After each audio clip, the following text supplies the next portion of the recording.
우리는 지난주 이제 사울이 전쟁에서 승리하고 드디어 왕으로서 이스라엘 백성들에게 인정받는 장면을 함께 보았습니다. 그리고 사무엘상 11장 15절, 11장 마지막 절이죠. 사울과 이스라엘 모든 사람들은 드디어 자신들이 그렇게 원하고 바랬던 왕이 나타났음에 흥분하고 크게 기뻐합니다. 그러나 그 기쁨의 자리에 누가 없죠? 사무엘은 없었습니다. 왜 그렇습니까? 그 순간 사무엘은 이미 승리에 취한 사울을 목격하게 된 것입니다. 여러분, 우리가 신앙생활을 하면서 한 가지 분명하게 명심할 것이 있어요. 주의할 것이 있습니다. 그것이 무엇이냐? 바로 승리는 우리를 취하게 할 수 있다는 것입니다. 신앙생활은 승리를 쫓는 것이 아닙니다. 신앙생활은 예수를 쫓는 것이고, 그렇기에 예수가 걸었던 십자가의 길을 우리도 그렇게 걷는 것입니다. 그런데 오늘날 많은 교회들은 십자가를 소개하지 않고 승리만을 이야기를 합니다. 왜 그렇습니까? 그 말이 사람들 귀에 달콤하게 들리기 때문에 그렇습니다. 또한 저와 같은 목회자들도 처음에는 사울과 같이 겸손히 주님을 쫓고자 했고 하나님의 은혜도 경험했지만 어느덧 은혜에 취해 하나님을 바라보기보다는 자기 자신을 과시하기 시작합니다. 오늘날 목사들이 설교 시간에 가장 많이 하는 말이 뭔지 아십니까? 자기 이야기입니다. 자기 이야기가 자기의 승리의 이야기를 굉장히 많이 해요.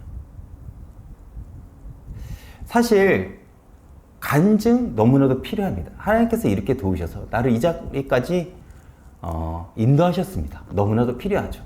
그런데 그러한 간증의 인도의 이야기가 아니라 나 이렇게 위대해, 나 이렇게 대단해, 이런 말을 오늘날 강단에서 심심치 않게 들립니다. 그리고 자기를 그렇게 우상화하고, 그리고 많은 성도들은 그런 목사들을 우상화하면서 쫓고 있죠. 이것이 오늘날 한국교회의 현실입니다. 다시 말해 어느덧 은혜에 취해 하나님을 바라보기보다는 자기 자신을 과시하기 시작하죠. 그렇게 목회자는요, 변질되는 것입니다. 그렇게 계속되는 승리는 오히려 나를 취하게 하며 오히려 복음이 증거되는 것을 막기도 합니다. 오늘날 교회들이 왜 이렇게 세상에 외면을 받게 됐습니까? 바로 어느덧 승리에 취해 하나님보다 자신의 이익, 자신의 권력을 쫓아가기 때문에 그렇습니다. 시선이 하나님이 아닌 이익에 있는 거예요. 나에게 있는 것이고 권력에 있는 것입니다. 사무엘은 그렇게 승리에 취한 사울을 보았지만 이제 사울은 왕으로 세워졌기에 사무엘은 백성들이 모인 길갈에서 이제 마지막 고별 설교를 하게 됩니다. 제가 오늘은 12장 전체를 한번 여러분들한테 나름 빠르게 한번 말씀을 드리고자 합니다. 1절과 2절 네, 윗부분까지 제가 먼저 읽어보겠습니다. 사무엘이 온 이스라엘에게 이르되 보라, 너희가 내게 한 말을 내가 듣고 너희 위에 왕을 세웠더니 이제 왕이 너희 앞에 출입하느니 보라, 나는 늙어 머리가 희어졌고 내 아들들도 너희와 함께 있느니라. 이제 사무엘은 자신의 시대가 막을 내리고 이제 새로운 시대가 시작되었음을 말하고 있습니다. 여러분, 세상에서도 지혜로운 사람 특징 중 하나가 무엇이냐라고 하면 자신이 내려올 때를 알고 물러나는 사람이라고 합니다. 그렇죠. 특히 세상의 권력자들이나 저와 같은 목회자들은 그 타이밍을 잘 봐야 합니다. 그런데 오늘날 많은 권력자들과 저와 같은 목회자들은 그렇지 않고 오히려 자신이 쥐고 있는 권력과 이익을 놓치기 싫어서 끝까지 그 노역을 부리다가 추한 모습을 때때로 우리는 목격하기도 합니다. 안타까운 게 뭐냐면 그 사람들이 젊었을 때 그 멋진 모습들을 그 노역으로 잃어버린다는 거예요. 그렇지 않습니까? 내가 내려올 때가 있기에 하나님이 우리에게 주신, 그리고 우리에게 허락하신 그 하루하루가 우리에겐 가치가 있는 것이고 우리는 열심히 최선을 다해 살아가는 것입니다. 우리는 이익을 쫓는 게 아니에요. 하나님이 오늘을 허락하셨기 때문에 우리는 오늘을 살아가는 것이고 하나님의 시간표가 있기 때문에 우리는 물러날 줄을 아는 것입니다. 그래야 우리는 하나님 앞에서도 우리 인생 앞에서도 인정을 받게 되는 것입니다. 다시 돌아가 사무엘은 자신이 물러날 때를 알았습니다. 그렇기에 사무엘은 백성들 앞에서 그리고 앞으로 사울을 중심으로 이스라엘이 제사장 나라가 됨으로써 하나님을 증거하기를 간절하게 바라고 오늘 이 고별 설교를 모든 백성들 앞에 지금 사무엘을 하고 있는 것입니다. 사무엘은 이제 자신이 사사가 된 이후부터 지금까지 자신이 통치한 것에 대해 이제 모든 백성들에게 그리고 기름 부음을 받은 사울에게 그리고 하나님에게 평가를 받고자 합니다. 2절 뒷부분부터 3절까지 제가 읽어보겠습니다. 내가 어려서부터 오늘까지 너희 앞에 출입하였거니와 내가 여기 있나니 여호와 앞과 그의 기름 부음 받은 자 앞에서 내게 대하여 증언하라. 여기서 증언하다 이 말은요 법적인 용어예요. 단순히 우리가 말로 하는 것이 아니라 그때는 증언하라 이거는 법적인 용어라는 것을 여러분들이 기억했으면 좋겠습니다. 내가 누구의 소를 빼앗았느냐, 누구의 나귀를 빼앗았느냐, 누구를 속였느냐, 누구를 압제하느냐, 내 눈을 흐리게 하는 뇌물을 누구 손에서 받았느냐.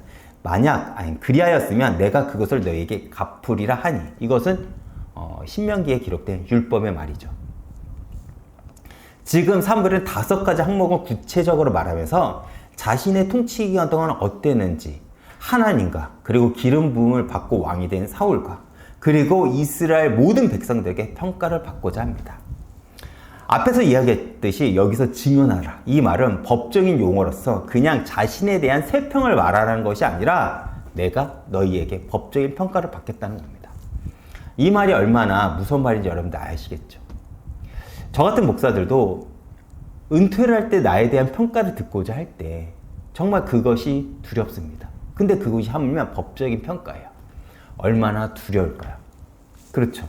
그것은 내 스스로가 떳떳하지 않으면 말할 수 없는 것입니다. 그리고 그 평가 대상이 누굽니까? 하나님과 기름 부음 받은 왕 그리고 모든 백성입니다. 사무엘이 말한 이 5가지 항목을 언급한 이유는 무엇입니까? 바로 자신이 이스라엘을 다스린 그 목적과 방향이 자신의 권력을 위한 것이 아닌 나는 하나님 앞에서 이스라엘을 지도하고 인도했다라는 그 당당함이 있기 때문에 사무엘은 그렇게 담대히 자신의 평가를 내리길 바란 것입니다. 그리고 그런 사무엘의 삶을 알기에 하나님은 사무엘이 통치하는 기간 동안에 이스라엘을 풍성하게 축복을 한 것이죠. 그런데 이런 사무엘의 모습은 오늘날 교회의 지도자들을 부끄럽게 합니다. 너무나 오늘 교회 지도자들과 다른 길을 걷지 않습니까? 사실 당시 이스라엘 최고 지도자인 사무엘은 자신을 위해 취한 것이 없습니다. 그런데 오늘날 교회 지도자들은 어떻습니까? 자신의 욕심을 채우길 급급합니다. 너무나도 사무엘과 반대되는 모습을 우리는 오늘날 목회자들을 통해서 보게 되죠. 그런 현실 가운데 교회는 세상의 신뢰를 잃어가고 있습니다. 사무엘의 말이 땅이 떨어지지 않았다.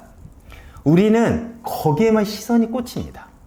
그런데 오늘날 목회자들이 사무엘을 통해서 보지 못한 게 무엇인지 아십니까? 이런 모습이에요. 하나님 앞에서 이스라엘을 지도했다. 자기의 사리 사욕을 채우지 않았다. 얼마나 큰 권력이 있겠습니까? 사무엘은 그 어느 사사보다 가장 큰 권력을 가진 자였습니다. 그러나 그 권력을 자신을 위해 단 한 번도 사용하지 않았고 하나님이 맡기신 백성들을 하나님이 원하는 그 목적에 맞게 지도했을 뿐입니다. 오늘날 교회 목사들이 가져야 될 올바른 자세가 아닐까요? 저 역시 이러한 사무엘의 모습을 보면서 많은 부끄러움을 느꼈습니다. 물론 지금 저희 교회는 상황이 아직 저를 지켜주고 있다고 저는 생각을 해요.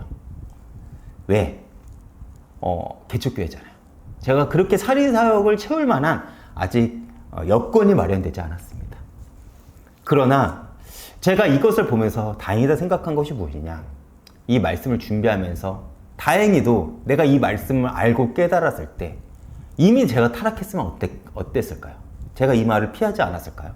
그렇죠.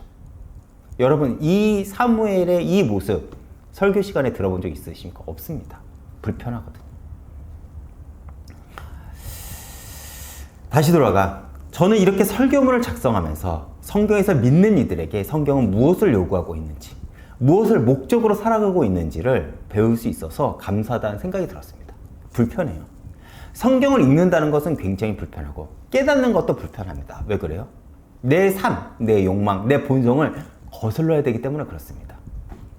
그러나 우리가 잘 알다시피 우리가 하나님의 인도를 받기 위해서, 하나님께서 내 기도에 응답을 하기 위해서는 우리가 어떤 모습을 취해야 되는지 오늘 우리는 사무엘을 통해서 확인할 수 있는 것입니다. 다시 돌아가. 사무엘은 자신이 열거한 항목 중에 혹 문제가 있으면 나는 법적으로 책임지겠다고 이야기를 합니다. 그리고 그러한 사무엘의 질문에 백성들은 대답을 하죠. 5절입니다. 제가 읽어보겠습니다. 사무엘의 백성에게 이르되 너희가 내 손에서 아무것도 찾아낸 것이 없음을 여호와께서 너희에게 대하여 증언하시며 그의 기름 부음 받은 자도 오늘 증언하니라 하니 그들이 이르되 그가 증언하시나이다 하니라. 하나님과 기름 부음 받은 자, 여기서 기름 부음 받은 자는 사울이죠. 그리고 모든 백성이 사무엘이 깨끗하게 살았다고 증언을 합니다. 그런데 우리가 여기서 주목하는 것은 사무엘이 청변하게 살았다, 사무엘이 깨끗하게 살았다, 이것을 말하고자 하는 것이 아닙니다. 사무엘이 왜 이렇게 한 거냐? 내가 이렇게 깨끗하고 난 이렇게 대단해라고 그것을 강조하기 위해서 사무엘이 이것을 언급한 게 아니에요. 사무엘 자신을 지금 검증하면서 사무엘은 지금 드러내고 싶은 것이 있는 것입니다. 그것이 무엇입니까? 하나님이 사무엘을 사사로 부르셨고, 또한 사무엘이 오랜 세월 이스라엘을 통치하는 동안 하나님도 그리고 백성들도 사무엘의 흠을 찾지 못했습니다. 사울도 마찬가지죠. 더욱이 왕을 구하는 백성들 역시 사무엘의 흠을 찾지 못했다고 법적으로 증언을 합니다. 다시 말해 이것은 무엇이냐? 이스라엘이 왕을 구하는 그 동기가 사실 잘못됐다는 것입니다. 그들은 사실 하나님을 의지한 것이 아니라는 것이죠. 사무엘이 젊고 그의 능력이 크게 보일 때는 하나님을 마치 그들은 믿는 것 같았어요.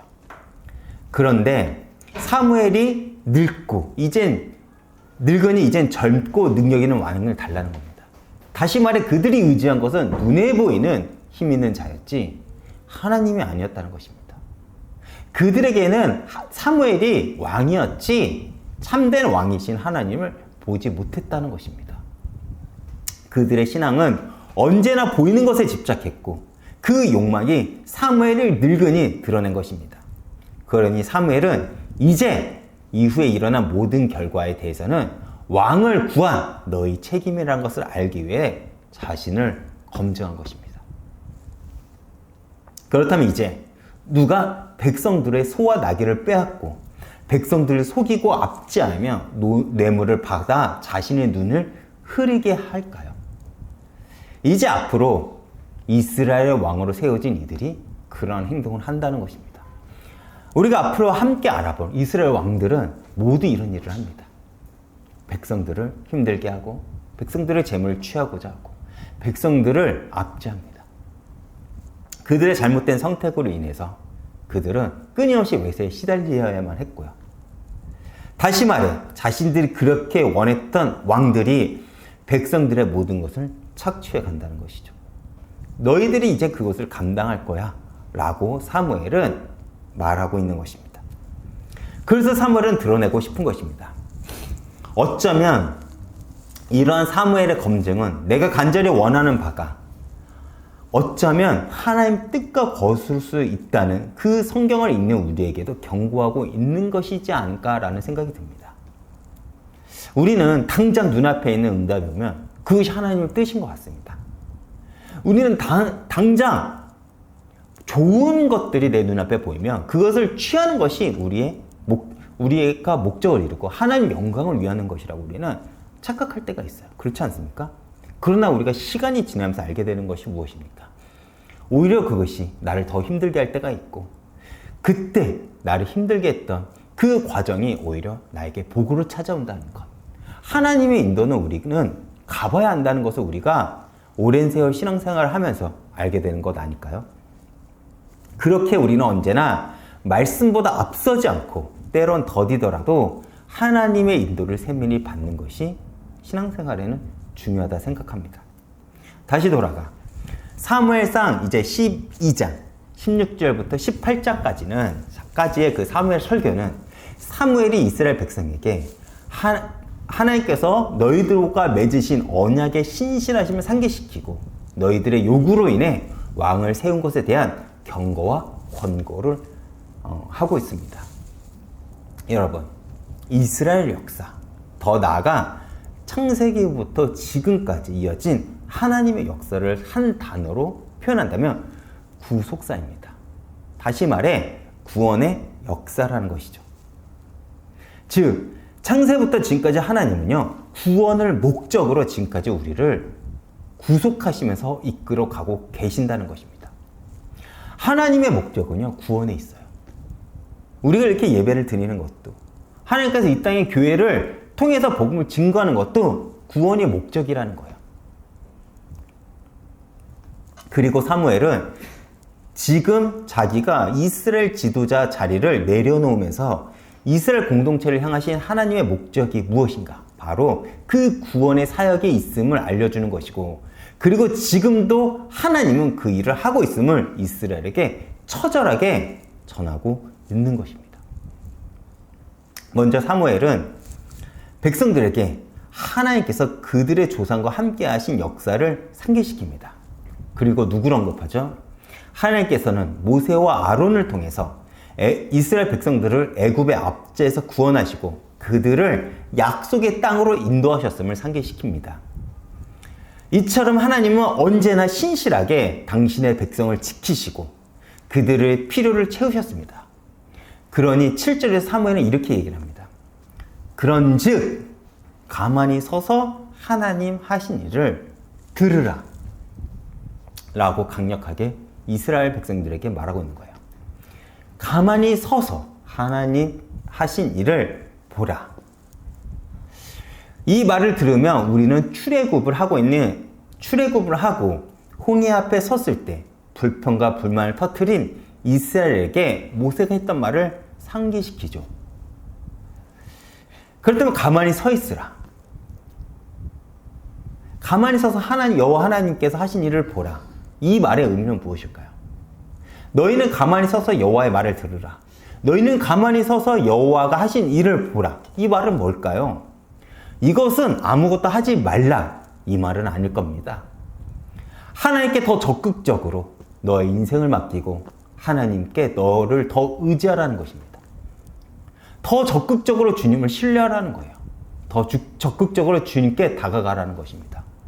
너가 더 적극적으로 주님을 붙잡고 나가라는 거예요. 너희는 앞으로 왕이 있어도 그 왕을 바라보는 것이 아닌 하나님을 더 의지하고 신뢰하라는 것입니다. 9절입니다. 근데 뭐라고 하죠? 그렇게 하나님의 은혜와 하나님의 역사를 경험했어도 9절에 이렇게 표현합니다. 그들이 그들의 하나님 여호와를 잊은지라. 어쩌면 이것이 오늘날 우리 신앙의 그 모습을 보여주는 것 같습니다.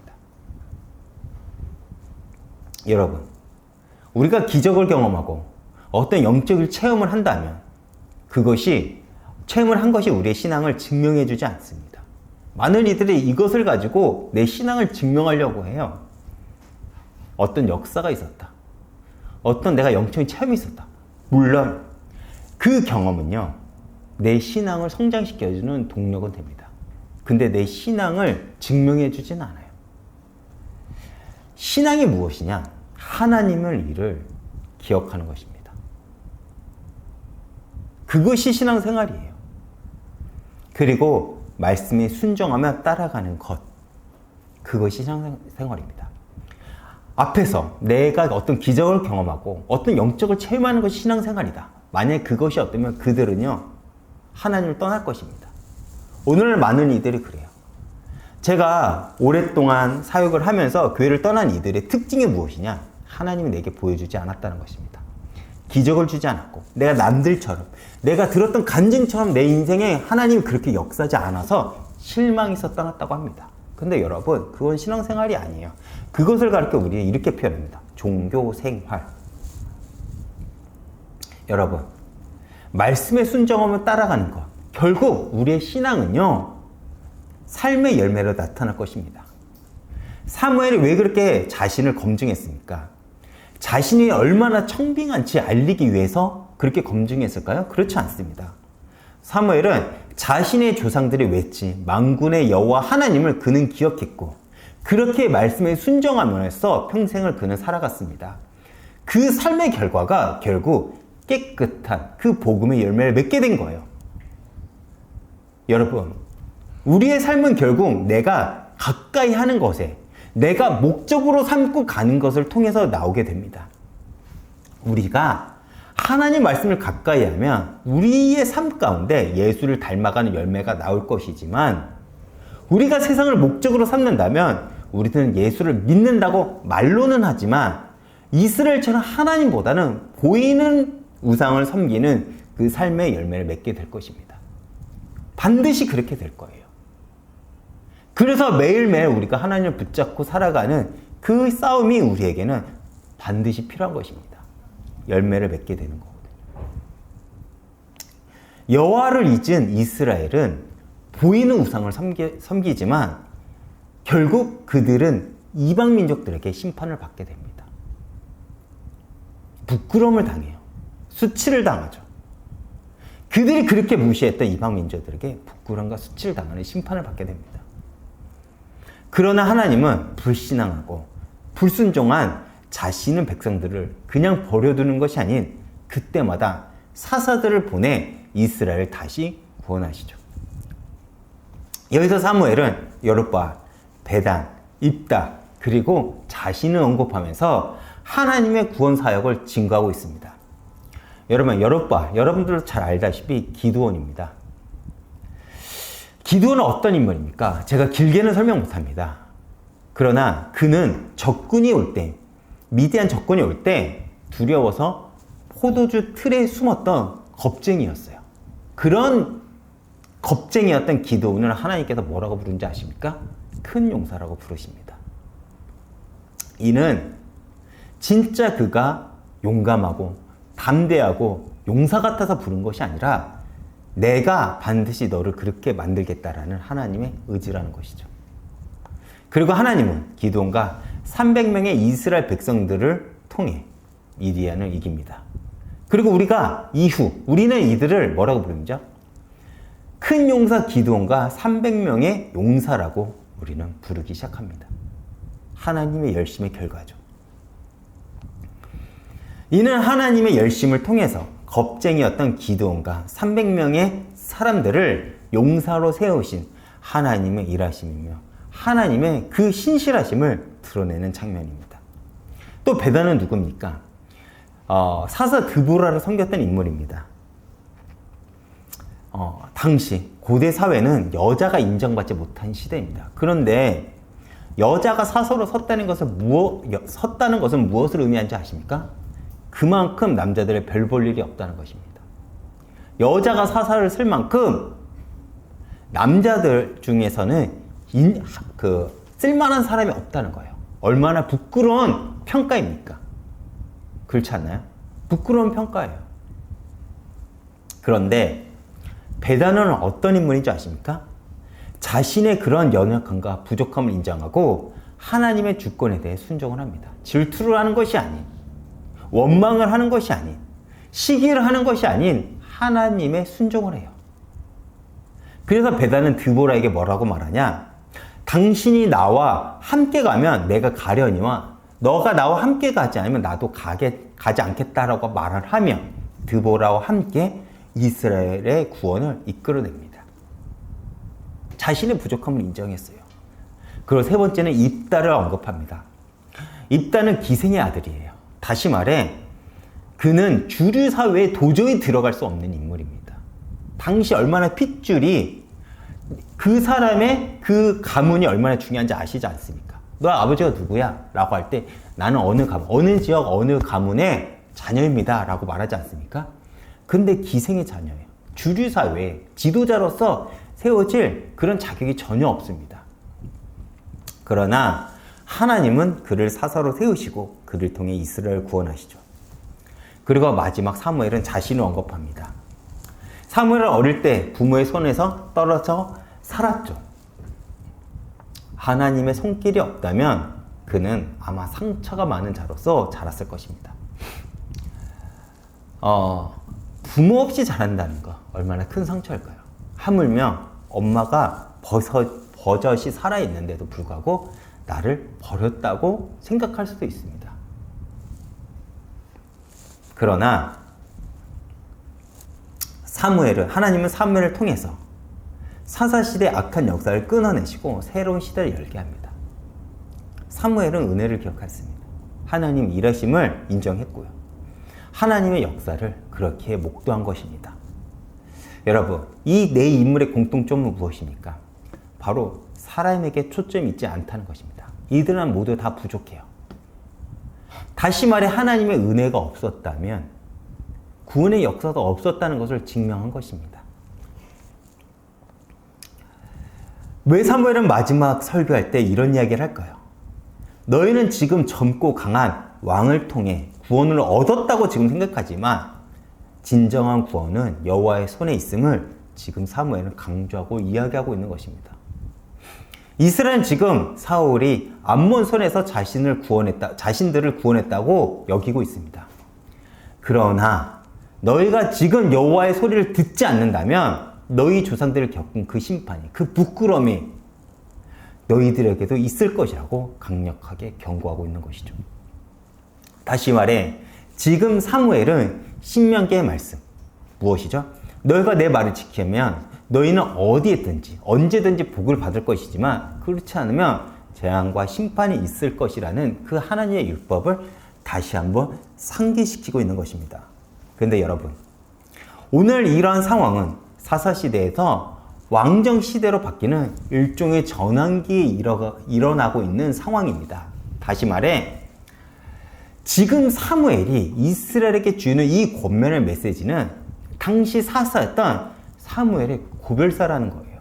그렇다면 그에 따라 인간적인 면을 고려한다면 사무엘은 14절에 축복의 말로 마무리해도 별반 무리가 없을 거예요. 오히려 백성들의 환호와 기쁨을 이끌어낼 것입니다. 그렇죠. 어차피 나머지는 이스라엘 백성들이 요청하는 왕과 이스라엘 그들의 몫이었기 때문에 심판받는 것은 그들의 책임이지 사무엘의 책임은 아니에요. 사무엘은 굳이 싫은 소리 하지 않아도 됩니다. 그렇죠. 지금 사무엘이 하는 말은요, 이스라엘 백성들을 불편하게 해요. 앞서 11장에 어떻게 마무리됐죠? 사울과 모든 백성들이 크게 기뻐하니라. 지금 기쁨의 상황이에요. 근데 그러한 상황 속에서 사무엘의 설교는요, 그들에게 찬물을 끼얹는 효과를 발휘합니다. 굳이 그러지 않아도 된다니까요. 더 큰 열광을 끌어내도 된다니까요. 우리가 수많은 집회 가보지 않습니까? 그렇게 뜨거운 열기 속에서 누가 싫은 소리를 합니까? 너희들은 잘 될 거야. 너희들은 유대하게 될 거야. 너희들은 하나님이 사용할 거야. 라고 말하지 않지. 그렇게 살면 안 돼. 정신 똑바로 차려. 누가 그런 설교를 합니까? 어떤 목사님이 몇몇이나 그런 오늘날 그런 큰 집회에서 자신들을 환호하는 그런 사람들 앞에서 그런 설교를 할 수 있을까요? 그런데 사무엘은 그랬다고요.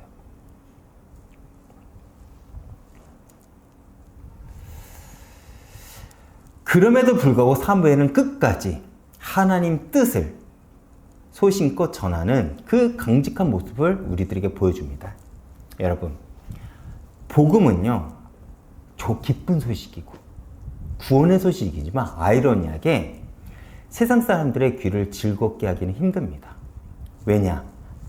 세속적인 가치관과 복음은 충돌할 수밖에 없는 영적인 진리이기 때문에 그렇습니다.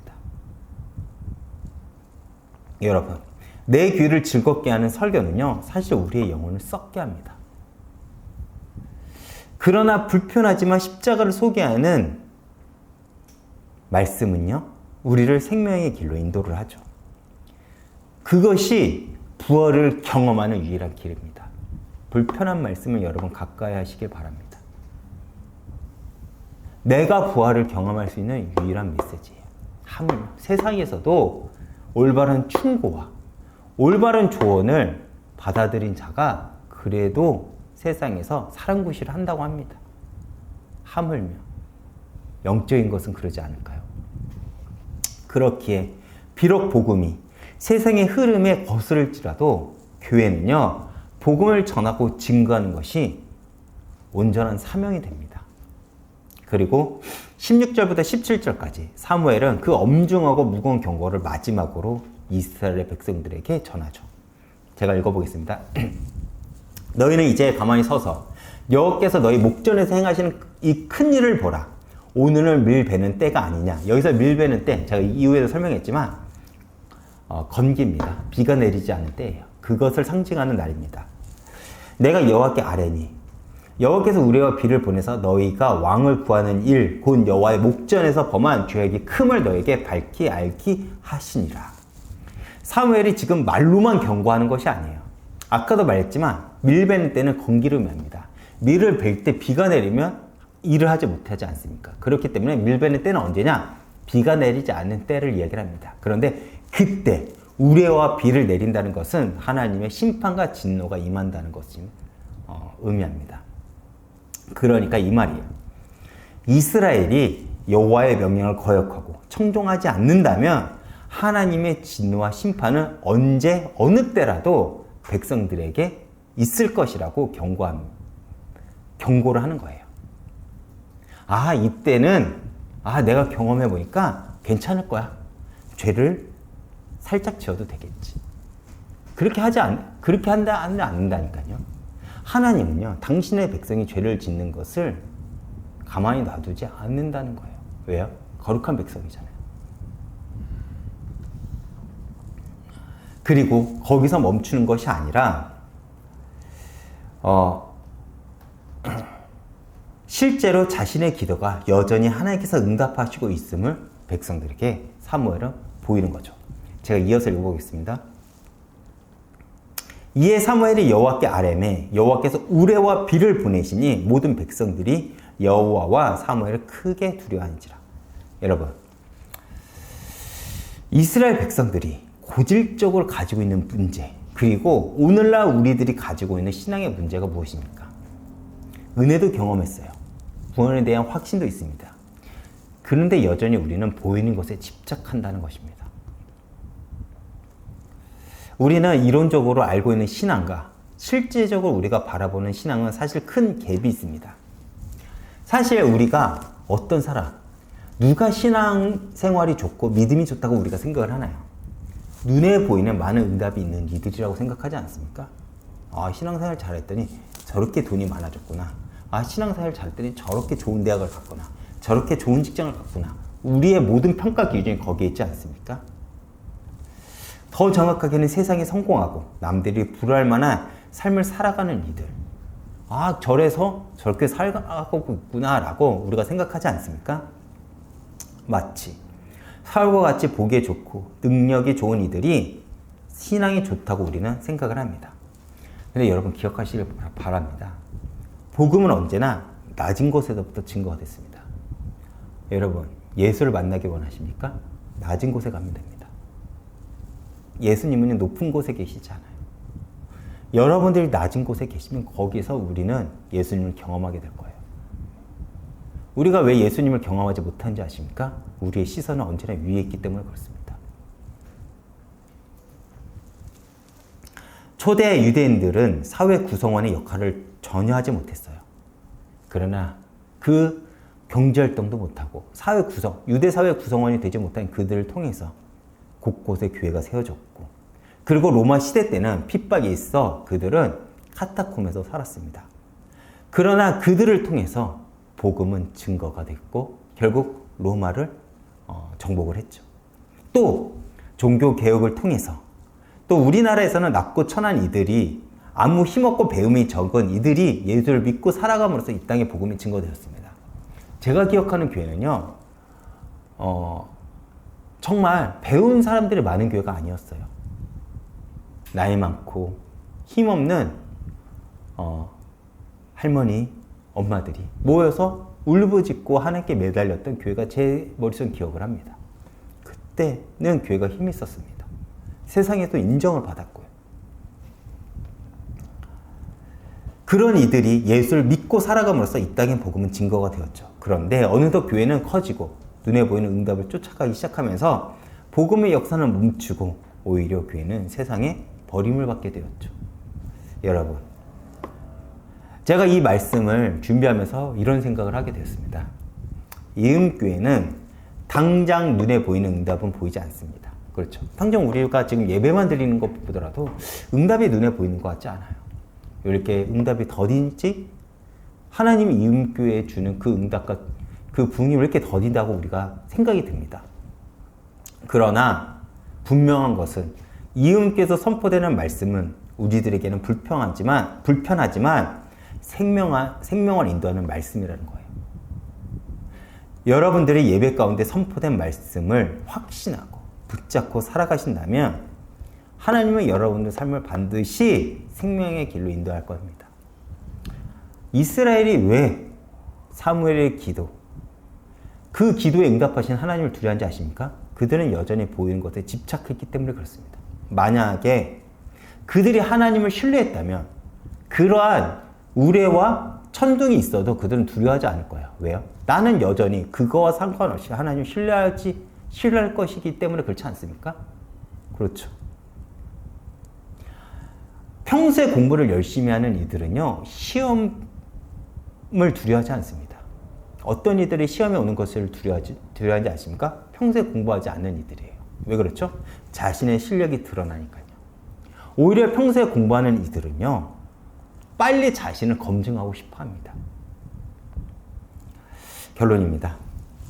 사무엘의 기도에 응답하신 하나님의 역사를 보고 이제 이스라엘 백성들은 자신들의 선택이 얼마나 무겁고 무서운 선택이었는지를 알게 됩니다. 왕을 구한 백성들의 회개죠. 그런데 이제 역사는 되돌릴 수 없습니다. 이제 그대로 가야 해요. 그런데 하나님의 은혜는 여전히 이스라엘을 향합니다. 분명히 이스라엘은 잘못된 것을 구했어요. 그럼에도 불구하고 하나님은 여전히 이스라엘을 붙잡고 계신다는 것입니다. 여러분, 하나님은 왜 이스라엘에게 끊임없이 순종을 요구할까요? 그래야 하나님이 주신 복임을 알게 되는 것이기 때문에 그렇습니다. 더욱이 그 순종이 생명으로 인도하기 때문에 그래요. 다시 돌아가.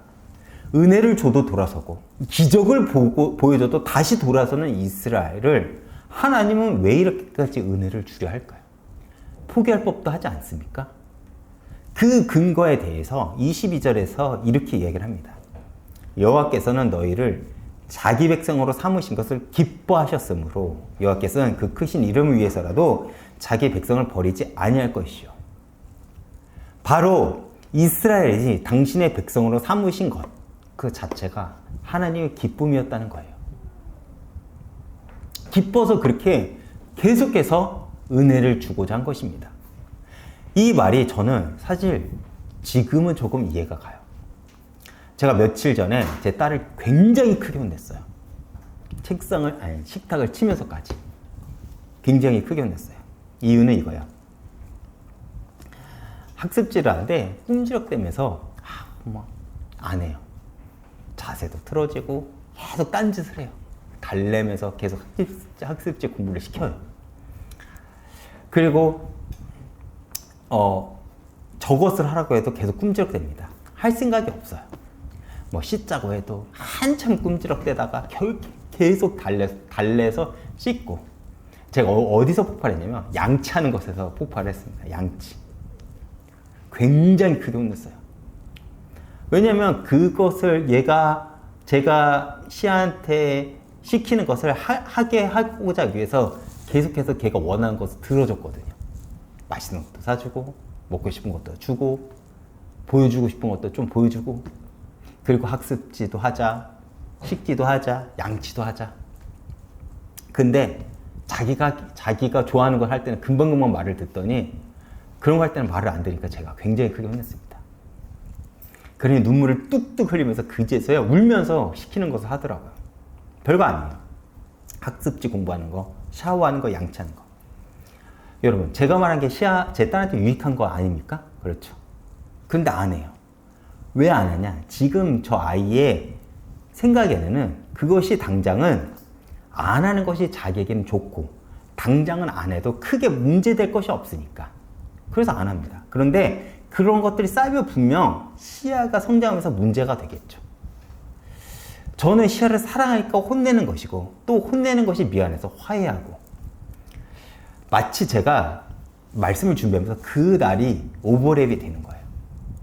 마치 이스라엘을 바라보는 하나님의 마음을 제가 이번 주 그 사건을 통해서 조금 이해하게 됐습니다.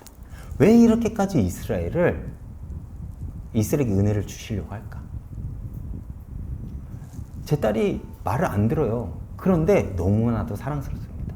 그래서 계속해서 저는 마음을 주려고 하죠. 그리고 자신의 이름을 위해서 우리를 절대 버리지 않는다고 합니다. 이것이 하나님의 은혜예요. 제가 제 딸을 버리겠습니까? 안 그래요. 그런데 우리는 그 구원의 은혜가 당장 눈에 보이지 않기에 눈에 보이는 세상의 문화, 철학, 흐름을 따라갑니다. 그러나 그 길은 사망의 길이기에 하나님은 제가 시야를 혼낸 것처럼 우리를 때로 혼내시고 때로는 달래시면서 우리를 붙잡고 더 좋은 길로 인도하신다는 것입니다. 다시 돌아가 사무엘은 이전부터 했지만 앞으로도 더 중요하게 자신에게 부여될 중요한 사명 한 가지를 백성들에게 선포를 합니다. 그것이 무엇이죠? 제가 23절을 읽어보겠습니다. 나는 너희를 위하여 기도하기를 쉬는 죄를 여호와 앞에서 결단코 범하지 아니하고 선하고 의로운 길을 너희에게 가르칠 것인즉. 크게 두 가지를 이야기를 했죠. 먼저는 기도하기를 쉬지 않겠다는 것입니다. 얼마나 사무엘이 극단적으로 얘기를 했냐면 기도를 쉬는 것을 죄라고 이야기를 합니다. 여러분, 흔히 우리는 기도를 하나님과의 대화라고 얘기를 하죠. 때로 하나님과 관계 속에서 우리를 뭐라고 부르죠? 친구, 신부, 종, 백성이라고 부릅니다. 예를 들어 부부가 결혼을 했어요. 그런데 부부가 한쪽에서 일방적으로 대화가 없습니다. 그렇다면 그것이 이해한 사유가 되겠죠. 그리고 종이 주인에게 묻지 않고 자신의 일을 하는 것, 죄가 됩니다. 또 친구 사이에 대화가 없다면 그 관계는 유지가 될 수 없습니다. 여러분, 기도하셔야 돼요. 물론 여기 계신 분들은 저보다 기도에 대해, 기도의 중요성에 대해 훨씬 더 잘 알고 있는 거 잘 알고 있습니다. 저는 그것을 알매도 기도를 말하는 것은 그만큼 신앙생활에서 가장 중요한 것 중 한 가지는 바로 기도라는 겁니다. 기도하셔야 됩니다. 하나님께 붙잡고 울며 대화를 하셔야 돼요. 그것을 하지 않는 것이 죄라고 합니다.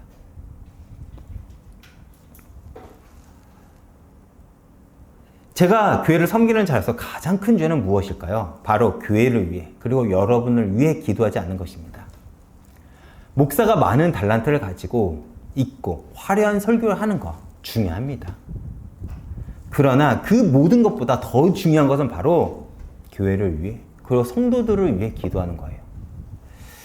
정확히 기도하지 않은 목사는 하나님 앞에 죄를 짓는 것입니다. 제가 이번 주 어떤 분을 만났어요. 그리고 저희 교회 장점에 대해서 제가 이렇게 얘기를 했습니다. 그 분은요, 큰 교회를 다니시는 분이에요. 근데 제가 이렇게 말했어요. 다른 것은 몰라도 우리 교회의 가장 큰 장점은 무엇이냐? 담임 목사가 성도님들의 이름을 부르면서 기도할 수 있다는 겁니다.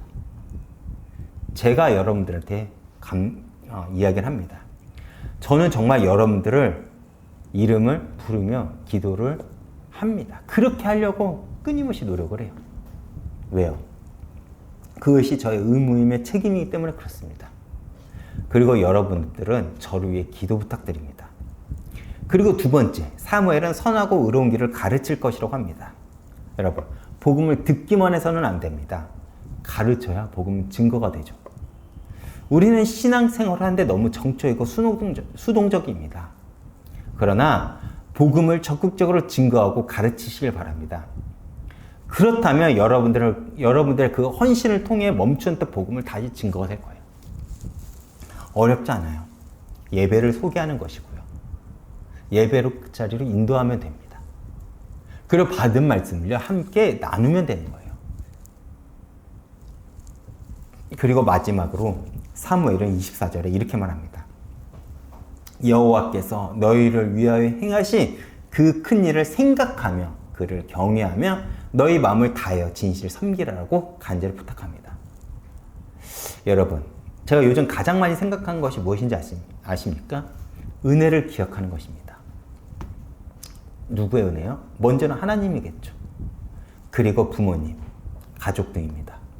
왜요? 은혜를 잊으면 함부로 대하거든요. 우리가 살아가면서 사람들은 언젠간 헤어질 걸 우리가 압니다. 그러다 보니 순간 섭섭한 것이 있어도 내가 그 사람들, 가족들에게, 부모들에게, 형제에게 그 은혜를 기억하고 그 사랑을 기억하면요, 이해하게 되고, 또 아까처럼 제가 아이를 혼내더라도 금방 다시 화해하려고 하고, 어쩌면 부모님과 더 많은 시간을 보내려고 하는 이유도 여기에 있습니다. 우리가 하나님의 은혜를 기억하면요, 하나님을 경외하게 돼요. 하나님과 더 함께 있으려고 합니다. 그리고 하나님을 경외하게 되면요, 진심을 넘어 전심으로 주님을 섬기게 됩니다. 여러분, 주님을 향한 우리의 헌신과 수고는요, 절대 손해가 없어요. 내가 가족들에게 베푼 사랑에 손해가 있습니까? 없습니다. 내가 하나님 앞에 드리는 그 헌신과 수고가 손해가 있을까요? 없다니까요. 여러분, 하나님은요, 우리를 자녀로, 백성으로 부르신 것을 기뻐하신다고 합니다. 그리고 또 절대 우리를 포기하지 않는다고 해요.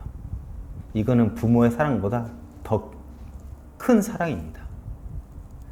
더 끊어지지 않는 사랑이에요. 더 간절한 사랑입니다. 그렇게 하나님 말을 여러분 신뢰하면서 이번 한 주간도 주님께 순종하며 주님을 기쁘게 하는 그런 한 주가 되길 축원드리겠습니다.